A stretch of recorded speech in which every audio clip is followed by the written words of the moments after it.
$250,000 government support. Gillies and the others. We've sacked him since. He did all the damage in 1 week. He was the only one that misled these.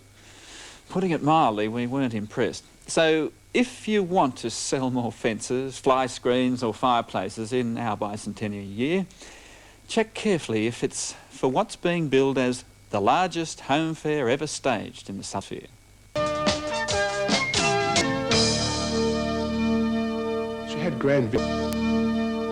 had grand visions of what the computer could do for her, and I think she never realised that it takes a bit of effort involved in studying the machine and putting it to good use. And I think that she just changed her mind about the computer system. Why should I have to take second best for something that I've paid out a lot of money for?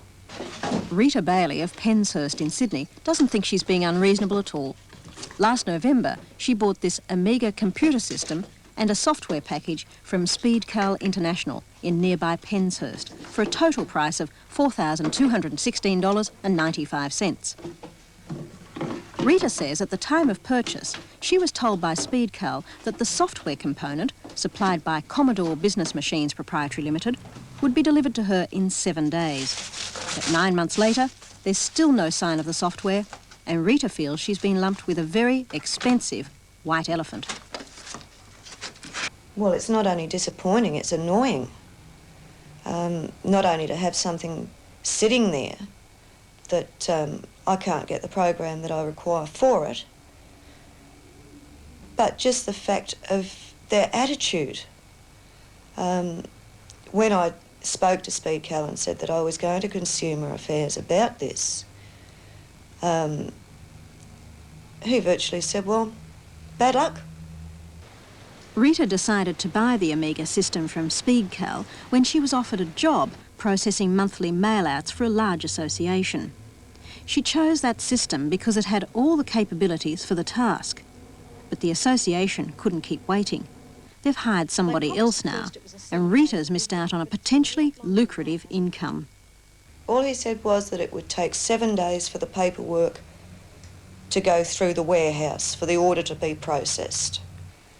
And then when it wasn't forthcoming, and I spoke to him on several occasions, I even offered to pay for a courier myself to have it bought from the Commodore factory at Lane Cove.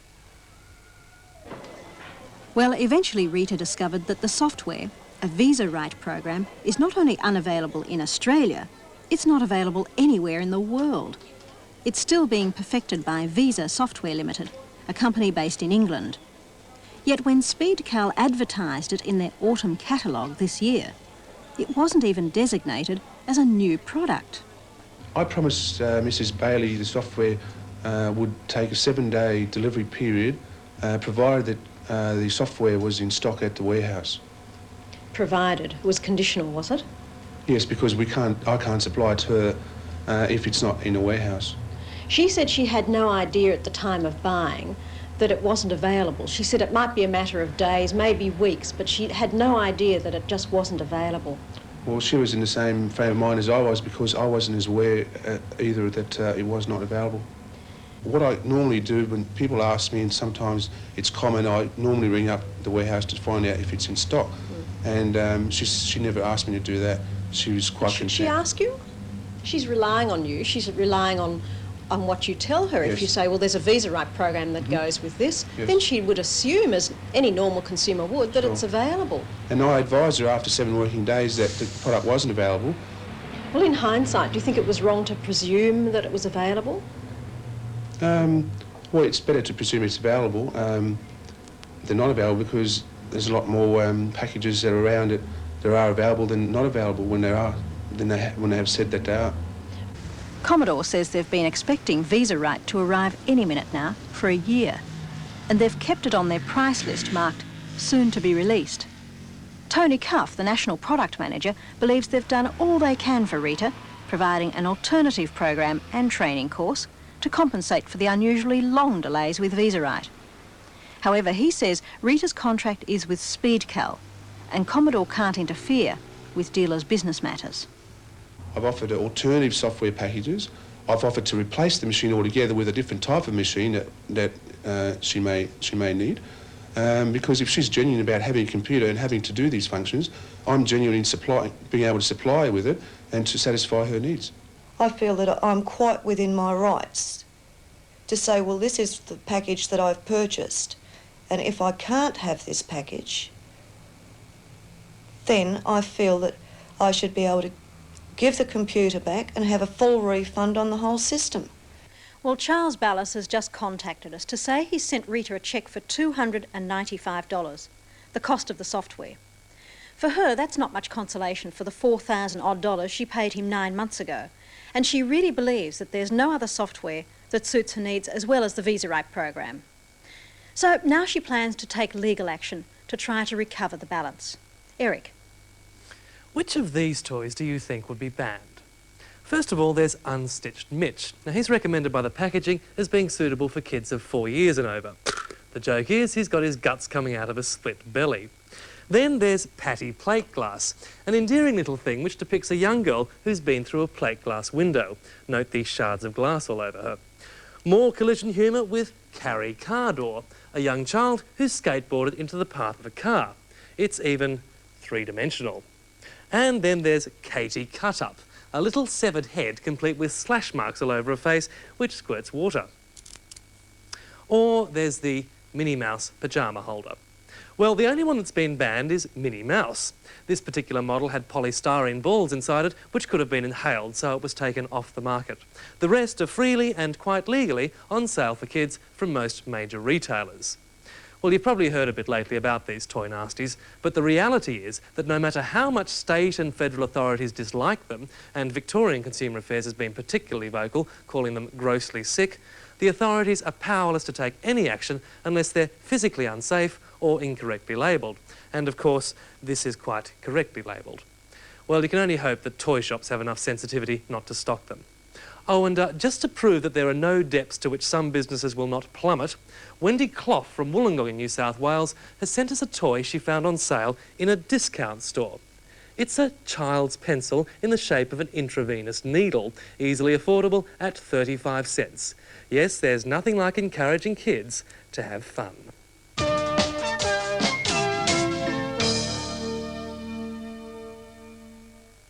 Now, back to a story we looked at a few weeks ago, Tai Chi, and the row that's been going on in the Tai Chi community over how it should be taught.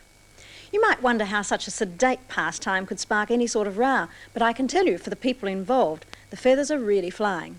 In fact, we've had so many calls and letters about it, we decided to take a second look.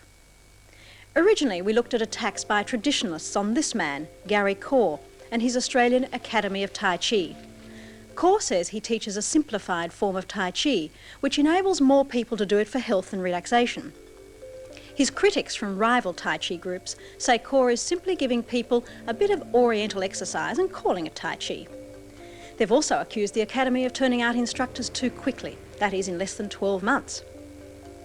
Well, we decided to check with the home of Tai Chi, China, for a final definitive word on the subject. According to Chinese authorities, Tai Chi was originally a fighting art, but over the last 100 years, it's developed into a gentle and peaceful art. Mr. Zhao Xuanjin, Secretary General of the All China Wushu Federation, China's martial arts governing body, says Mr. Kaur's simplified form of Tai Chi is Tai Chi, and he's highly proficient at it. Although sword-wielding teacher Earl Montague and others say that you can't learn to teach Tai Chi under a year, the Chinese say you can, at least to be able to teach beginners. But how do you know who is and who isn't qualified to teach Tai Chi? We said before that the best way was to check that the instructors have a card showing that they're accredited under the National Coaching Accreditation Scheme. Well, it's not quite as straightforward as this, because the fact that people don't carry the card doesn't mean they're not qualified. Another way is to check on the reputations of the people you go to. Really, the old consumer motto still applies. Shop around and check with other people who have gone through the course that you're considering. And that way, you'll have some first-hand knowledge, and you'll have a better chance of finding the peace and relaxation Tai Chi is supposed to give you.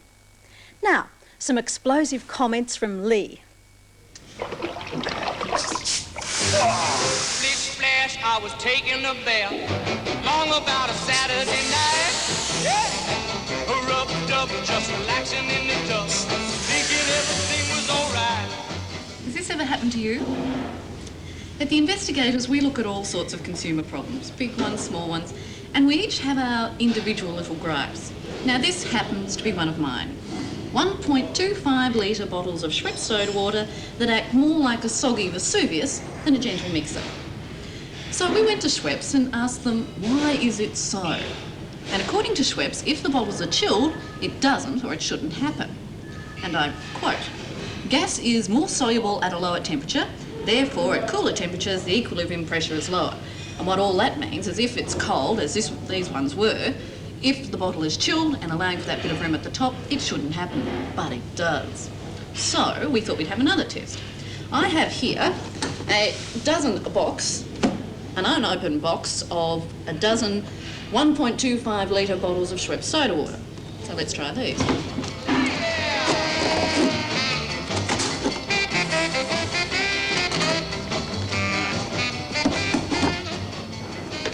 The untouched product.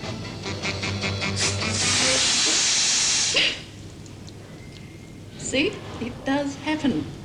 So there. It appears that there is far too much effervescence in the Schweppevescence. Just thought you'd like to know. You might remember last week we looked at the Paradise reverse cycle air conditioning unit that only worked on its cooling cycle. Not too pleasant in these winter months for John Makings of Singleton, New South Wales. Well, the company that John Makings dealt with operates from Redfern in Sydney and is in no way connected with any other company of a similar name. Of the hundreds of inquiries we receive each week, the most common concerns this company, Family Heritage Australia Proprietary Limited. Now, these are just some of the letters we've got in the past couple of weeks alone. Regular viewers of our program might recognise the company more readily from its former name, Halberts SA, a company we've featured several times in the past. Halberts, or nowadays Family Heritage, sell a book by mail order on how to trace your family history. Now, if your name was Bond, you'd get a letter offering you the Book of the Bonds in Australia. If your name was Jasper, you'd get one offering the Book of the Jaspers in Australia, and so on through the alphabet. Well, they're now up to the L's, and one of the most recent recipients of the letter is the Queensland Minister for Consumer Affairs, Mr Vince Lester.